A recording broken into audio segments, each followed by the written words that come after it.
Hi everyone, it's Simon Keeling here at weatherweb.net. It's Tuesday the 7th of July. Thanks again for watching. Thanks for coming back to WeatherWeb as well and for telling your friends about us and spreading the word. Don't forget we kept them completely free of charge by the adverts that you see around the screen, so thanks for your continued support. Now the MJO, this is from Carl McRitchie's excellent site, is really pounding through phases 6 heading into 7 and coming around into phase 8 and eventually into phase 1 as well, but a real strong MJO you can see there, causing some problems within the models, and the operationals starting to argue with the long ranges. I think we're picking up a sense of potential change going on within the weather pattern over the next week or so. I'll explain more in just a moment, but just pick up on this first of all. At phase 6, we're looking at coming in on around about, well, we're actually into phase 6 at the moment, but looking at it really getting going quite strongly as we go through the next couple of days. Then we pick up into phase 7 around the 10th of July, getting into phase 8 around the 17th, getting into phase 1 again by the 26th of July. So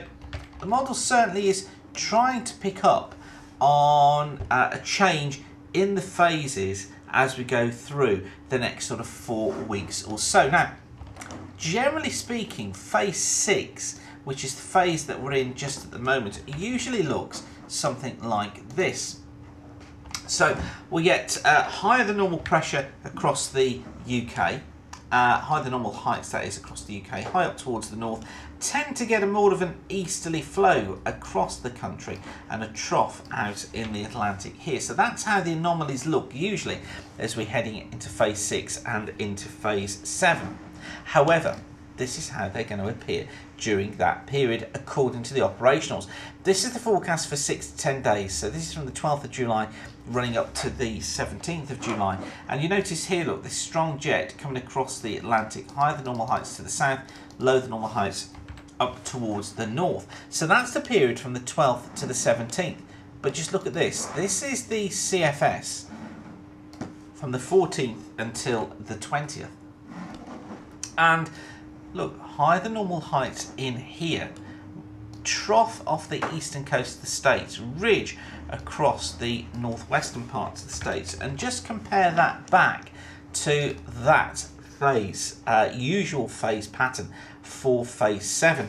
And here, look, there's our higher than normal heights UK, here's our higher than normal heights northwestern parts of the States, there's the trough in the eastern states. So the CFS is certainly trying to tie things up more with the more usual phase of the MJO. So the long range is more in agreement than the operationals. So what are the long ranges saying? Well, this is the CFS going through then from the 14th until the 20th and puts the higher than normal heights off towards the west. Yes, a northwesterly flow, so showers across northern and eastern areas, but sees high pressure as being a building feature. Into week 3, keeps the higher than normal heights towards the west, trough out towards the east, more of a northerly flow through the country. So again, showers in more eastern areas, but for many generally dry and certainly on the cooler side during this period. And then week 4, the CFS is trying its best to keep higher than normal heights off towards the west. A very similar flow pattern actually, with a mainly northerly flow coming down through the country. So keeping it cool, but keeping it largely dry. Now, that was yesterday's CFS run, but this is today's. So this is the rainfall pattern in weekly steps from today's CFS run. This is week 1, going up to the 13th of July. Look, it keeps the wetter conditions across Ireland, across Scotland as well. Keeps much of the southern UK, much of Western Europe, look, under the dry conditions. Now into week 2, so this is running up to the 20th of July. I think what it's trying to do here is to try and pick out the idea of low pressure, perhaps some thunderstorms developing across central parts of France. Keeps the idea of rain further north and west of the UK, but southern areas, whilst yes, some precipitation probably in the form of showers, plenty of dry weather there as well. And if you then look at week 3, which looks like that, dry weather spreading into much of the UK. This stuff across central parts of Europe is down to largely down to thunderstorms. Some showers, some thundery showers developing across southern parts of the country. But for most, it's dry. So what this is hinting at when we compare back to week 2 and looking to week 3 is actually around the latter part of this week. So perhaps the 17th or the 18th. That's when we're likely to see pressure trying to get in, trying to build. And you know that I've been saying about watching this middle period of the month for a build of pressure that could give 4 or 5 days, or perhaps even 6 days of dry weather. There's some hints there of that coming true.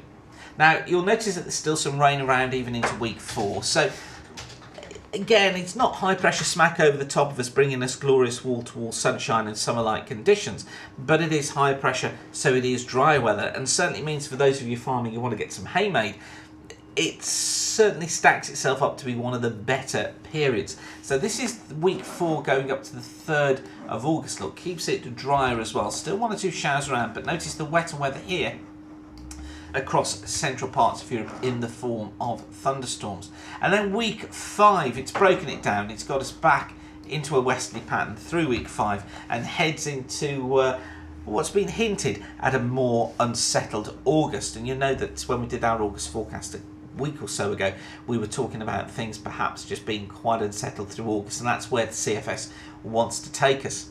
So the latest CFS then is toning down the idea of the high pressure really becoming a real dominant feature, as was shown in yesterday's CFS here. So it doesn't want to quite go with that idea, but what it does want to do is to build pressure and go for dry conditions generally overall.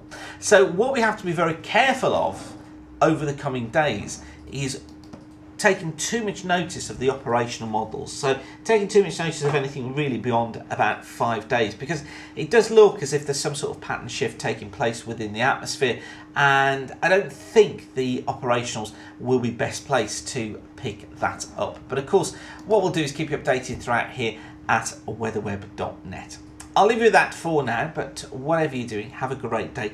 Thanks again for watching, keep the sun shining, and bye for now.